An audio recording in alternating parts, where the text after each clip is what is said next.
Hey everybody, Shane here, Shoebox Legends. Thanks for stopping by the channel today for a player collection episode. Pretty pumped to get to this one. It's one I've wanted to show off in all the time that I've been on YouTube. Just never managed to get around to it. And it's going to be a look at my Nolan Ryan collection.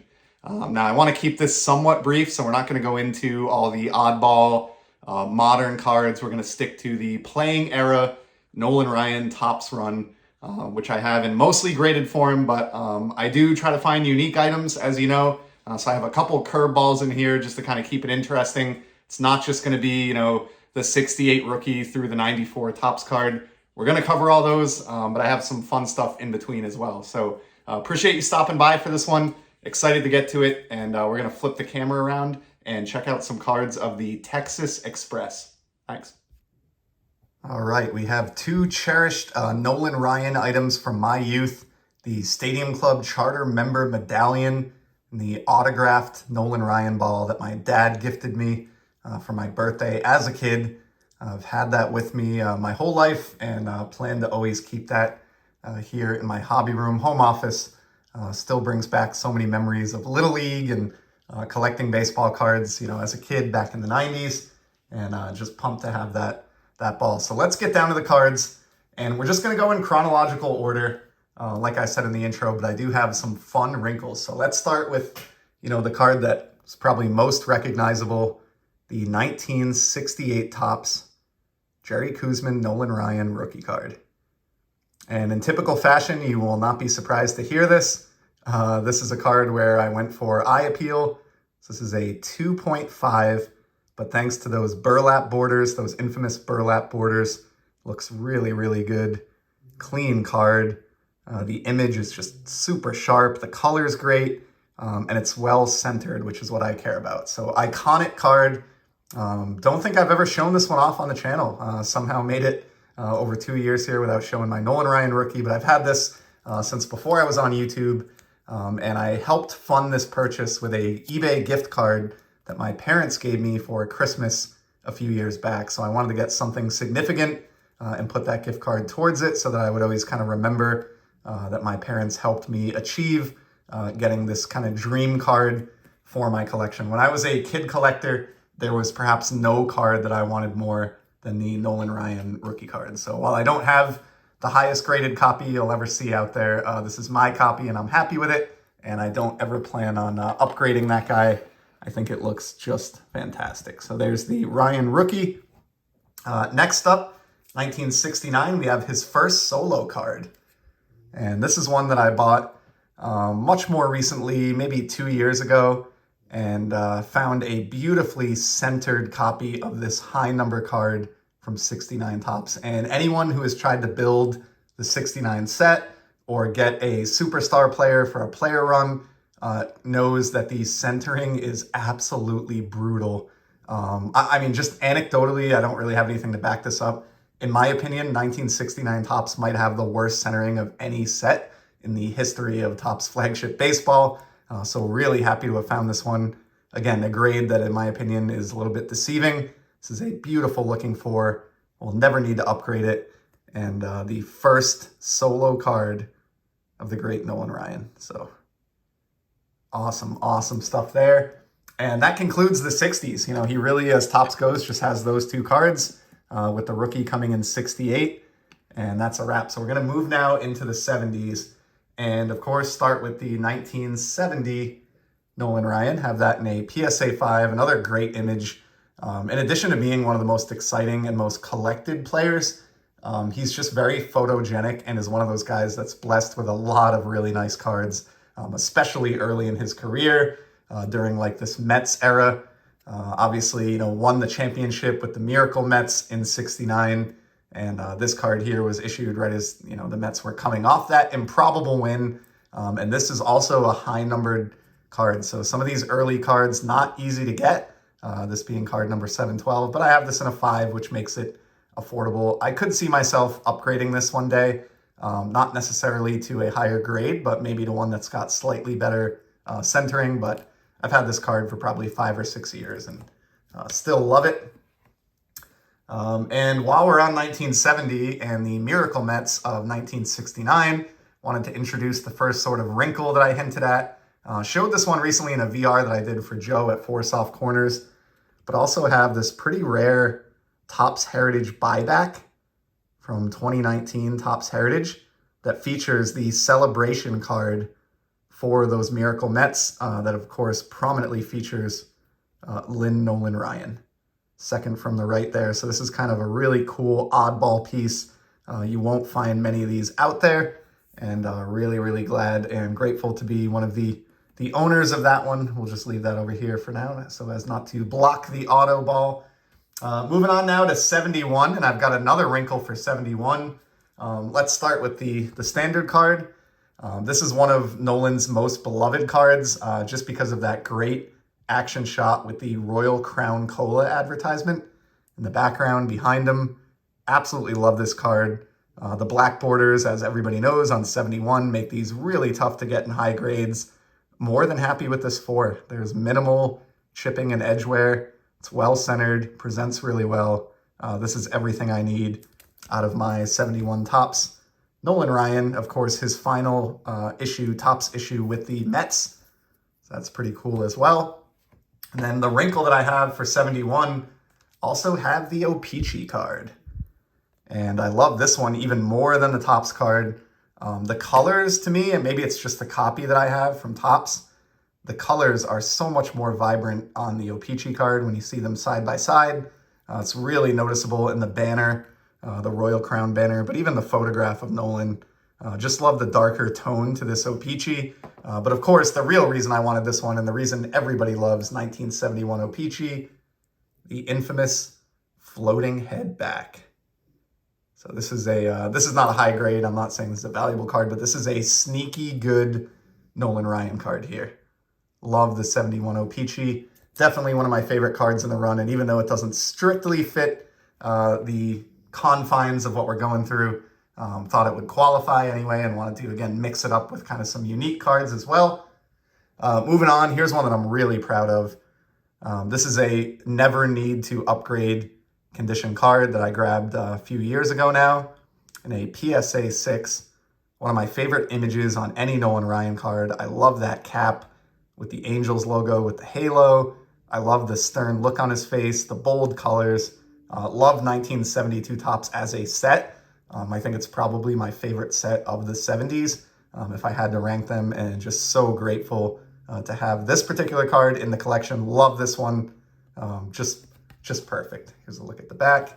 Try to speed things along here. I'm going to do my best to keep this from being a 30-minute video.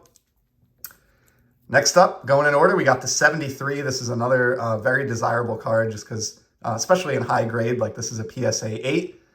Would not buy this card in this grade nowadays, but as you can tell by the flip, I've had this one for many, many years. So a lot of this Nolan Ryan run I built in the early days of me returning to collecting. And so they're old flips, and in some cases they maybe aren't the cards that I would particularly go after today. This one is super sharp, and I think the only reason it got an 8, like the corners are just money. Centering is close to perfect, pretty good. There is a print mark here, or a couple of print marks down where the pitcher logo is, so I'm guessing that's kind of what knocked this one down, but love this one. Gorgeous card, awesome photo. And on top of that, I think 1973, if pressed, I would say was probably his best overall season. Statistically, I think it was the pinnacle of his career. And so I think the 1973 cards are important for that reason. And I have another little kind of side card here, and this one I just picked up. I mean, it arrived within the last week, used a little bit of the proceeds from some of the recent sales that I've been doing. And because 1973 was such an important year in his career, sprang for the PSA DNA auto of the 73 Topps Ryan as well. So we have the standard card and the autographed version. This one's a little bit off-center. Don't really care. I was really just trying to find a nice, clean autograph. It's really what I cared about when picking up that card. And this was surprisingly affordable given how good he was. I think in 73, could be wrong, I should have looked it up, but I think he pitched the first 2 no-hitters of his career, led the league in strikeouts, which was common, but just had a fantastic, fantastic season. So really, really happy to have that signature, to go along with that original signature on the ball that I've had since, I think, the 6th grade. So pumped about that one. Moving on to 74, and this card has a great image on it. This is another one that I've had for a super long time, but love the photograph. Looks like Ryan's about to pitch this one right at you. Almost feels like you're in the batter's box here. So great card there. And we have 75. I have this one in a PSA 7. This was one of the last ones I needed. I just kept putting it off. It was difficult to find one with good centering, which is what I wanted, but I think in the end I succeeded, and it was worth the wait. And this is a copy that I'll never upgrade and will always be part of this run. Love the colors on this. Probably my second favorite set of the 70s after 72 Topps. Just a gorgeous, gorgeous card. And then, of course, if you're talking 75, you want to get the 75 Mini as well. Have that in a matching 7 to the full-size card. A little bit more OC than my full card, but it's all good. I love this card, and a really sharp example, very colorful and vibrant. And these Topps Minis are just so fun. This is kind of like the original card that I can recall that's in this size, which Topps kind of recreates with its mini sets in the present day. So happy to have that. And then I have another kind of side venture for 75 as well. And this is one that I know you won't see anywhere else because it is a 1-of-1. It's a buyback. I have an extensive buyback collection. Talked about these quite a bit. This one is from the 2016 promotion. So this card would have been included in a pack of 2016 flagship Topps. It's the 75 Nolan Ryan 1-of-1 gold buyback. So this normally resides in my buyback Frankenset binder in slot number 500, but I sprang him loose for this video. Got it into this one touch temporarily because I had to feature this one. I'm just so proud to have this 1-of-1 in the collection featuring him with the Angels. And I do have, this is not the only 1-of-1 Nolan Ryan in my collection, but it's the only one we're going to see in today's video, I think. So pretty cool card there. All right, moving on now. We're going to just get through a next little run here where I don't have too many side diversions. We've got a just nice, clean 76. I know this is a favorite image of many, including, this is probably a good time to shout him out. Was inspired to finally get my act together and do this video because I saw an amazing, amazing Nolan Ryan run that was done by Darren over at Return to Collecting, who has an amazing collection and a great channel. So I'm going to leave a link below, but if you enjoyed this and you want to see some even higher quality Nolan Ryans than I've shown here, and you haven't seen his run, definitely check that link out. And that aside, just check out his channel in general. Very friendly guy and just like jaw-dropping collection. So he loves, I know, the 76. I do as well. Just a great image there. Next up, we got the 77. One that I bought ages ago, and I would maybe upgrade someday to like a 5 or 6 with better centering, but great card there. I love him kind of looking off into the sunset. Got the 78. Not my favorite. If I'm being honest, the image here is just a little bit bland and boring. I think Topps could have done better for one of the stars of the game in 1978. And then rounding out the 70s, we have, of course, the 79, also in an 8. And I think from this point forward, what I tried to do when I was working on the run, everything you'll see from 1980 and later is going to be a grade of a 9. It's just kind of how I did it. So we'll start with one that's actually pretty tough in a 9. His final card with the Angels, after spending the majority of the 70s with the franchise, the 1980 Topps Nolan Ryan. And I've loved this card. Probably told the story before, but growing up, my Uncle Rick, who is actually my cousin, but a little bit older than me, so we called him Uncle Rick. Actually, he watches this channel from time to time, I know.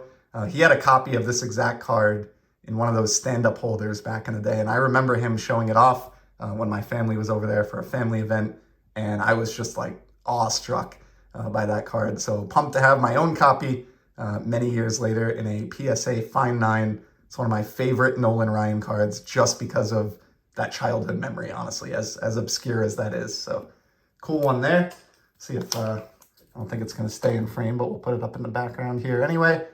And then here's another cool wrinkle. So this is one I don't see talked about all that often, but I love having it as a companion card for the card that we just saw. So in 1980, Burger King issued a set in collaboration with Topps called, I think it was Pitch, Hit, and Run. And what's cool about it is it came out late enough that Nolan's card in the set actually features him with the Astros instead. So you can kind of, it's almost like having a base and a traded card.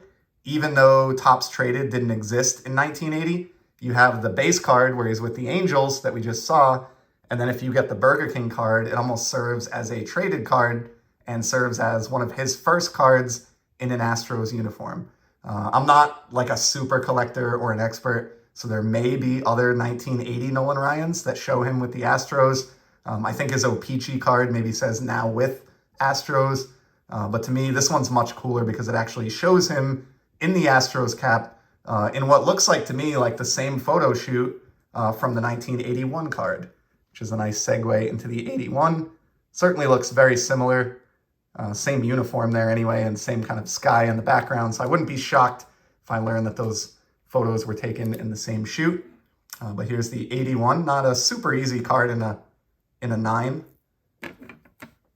Got the 82 next. I've always loved this one because it's my birth year, 1982. So love the 82 set. Plus, as a hockey fan, this has kind of that hockey stick type design or motif going on. And I love the colors of this one. The colors used in the border of the card just works so well with the kind of tequila sunrise uniform there for the Astros. And I also love that the background, the scoreboard advertising is almost like a throwback in a way to me to that 71 card with the Royal Crown Cola. Obviously not exactly the same, but you get a lot of the similar vibe going on there. Different teams over a decade later, but kind of cool to see those two cards side by side. So always thought the 82 was like a sneaky good card. Moving on, we got the 83. Another great set there in terms of design by Topps and their flagship set. For 84, I have both the standard card, which is nice enough. I don't think it's one of my favorite Nolan Ryan cards, but it's a nice looking card. But the card that I really love from the 84 Topps set is this one. It's a highlight card because in the same season, Nolan Ryan, Steve Carlton, and Gaylord Perry all surpassed Walter Johnson on the career strikeout list, in the course of one summer. So I just love that. I think it's really cool that there's a card commemorating that. And I love that on the back, it gives you the dates and, really quick one-line breakdown of when each player broke that mark. So Nolan did it first in April. Steve Carlton followed up in May, and then later on in the summer, Gaylord Perry finally crossed that threshold in August. So it's a really, really cool, cheap 80s card. You can get this for next to nothing, but I just really like the story that one tells. Sucker for those types of cards. Plunging forward, we got 85 Topps. Again, you can tell, I've had all of these a long time. 86 Topps. This one is tough in a 9 just because of that infamous black border, so it suffers from a lot of the same chipping issues that a 71 Topps does, even if it's only on maybe the top third of the card or quarter of the card. So pumped to have that one in a 9. Really nice color scheme there as well. Of course, have the 87, probably one of the most printed Nolan Ryan cards in terms of volume. That nice wood grain throwback to 62 Topps 25 years later. The 88, and I love that he's one of the players where they kind of used that 3D type effect and had his cap extend over the team name there. Really dig when they do that in 88 Topps. I think it makes them work particularly well. We got the 89 next. It's his final base Topps card here with the Astros. And a really nice action shot that works quite well on that design. And of course, I'm not going to go down all these different side venues. I do have other Nolan Ryan collections that we're not going to get to today, but have to, of course, mention the player who broke out onto the scene in 89, Upper Deck. And of course, Nolan getting one of those multiple exposure photo cards that Upper Deck was known for back in the day. And got this cheap version because I love CSG flips from the brief green flip era that match green on the card. So really obscure one there, but happy to have that one in the collection as well. And then returning the Topps, obviously in the 89 traded set, he went to the Texas Rangers. So pretty cool that he is in the same 89 Topps traded set where you can find the Ken Griffey Jr. rookie card. I think that makes this card really cool. Talked about this recently in a guest appearance that I did, but I love that you can go from Mickey Mantle to Nolan Ryan to Ken Griffey Jr. to Mike Trout, and with just those 4 players, you can collect a flagship Topps card from every set from 1952, the first full-size set, all the way through the present day and going forward with Mike Trout. So love that Nolan's career overlapped Griffey's and that they both share the checklist in the 89 Topps traded set. So cool one there. Again, very cheap card. And then, of course, my personal favorite, I'm heavily biased because it's my favorite set of all time, just because it was the first one I collected as a kid, 1990 Topps. And it's what gave me my love for Nolan Ryan. I've told this story before, but here's card number 1. But in this set, I was a 7-year-old kid in the spring of 1990 opening these packs. I didn't know anything about baseball yet. I was playing Little League ball, knew that I liked baseball, but didn't know anything about the sport. But I knew that Nolan Ryan was a big deal because he got card number 1 on the checklist, and then he got a 4-card subset after that for his 5,000 career strikeouts. So here's the first of those with the Mets. Of course, they go in chronological order. Card number 3 from 1990 Topps with the Angels. Card number 4 with the Astros. And then rounding out that subset, the 5th and final card, tip of the cap with the Texas Rangers.